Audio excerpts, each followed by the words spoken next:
তো ঘড়িতে এখন 5:30 বাজে আর আমি এখন কোচিং সেন্টারে আছি বেগড়িতে। তো আসার পর আর কি যেটা দেখছি, এই যে স্টুডেন্টরা যেটা সারপ্রাইজ করে রেখেছে, আমি সত্যি আর কি সারপ্রাইজ হয়ে গিয়েছি। কারণ ওই শাটার আর কি পুরোটাই দেওয়া ছিল, তো শাটার খুলতে আর কি এরকম করে রেখেছে, এটা সাজিয়ে। তো এই হচ্ছে সাজিয়ে রেখেছে সুন্দর করে। সবাই আসেনি, এরা কয়েকজন আর কি আপাতত আগে থেকে এসে সাজিয়ে রেখেছে। আর এই যে ভিতরে কি করেছিস, বিরাট ব্যাপার। এই যে এইরকম আর কি সাজিয়েছে, বাহ খুব সুন্দর হয়েছে।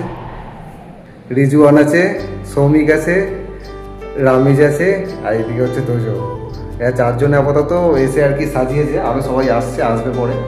কটা এসেছে সব? 3টে। তো আমি আসার জন্য আর কি সবাই অপেক্ষা করছিল, আর আসতেই যেটা করলো, কে বেলুনটা ফাটালি, সবাই মিলে। যাই হোক, তো এই আসতেই আমি আশাও করিনি যে এরা এরকমভাবে আর কি সারপ্রাইজ দেওয়ার জন্য আমাকে এইভাবে সাজিয়ে রেখেছে। তো আসার পর জানতে পারলাম। তো আজকে 23শে জুলাই, আর এই মুহূর্তে ঘড়ি কাটা বাজে 6:10 বাকি।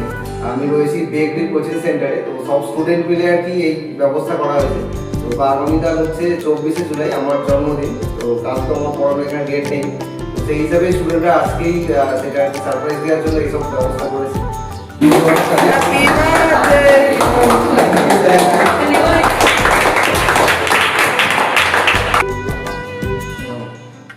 গোলাপটা পছন্দ, আপনি উপরটা দিলেন। আমরা ভাই তোর মতো নই। আমি জানি ওটা ও জানি কফি খাবে।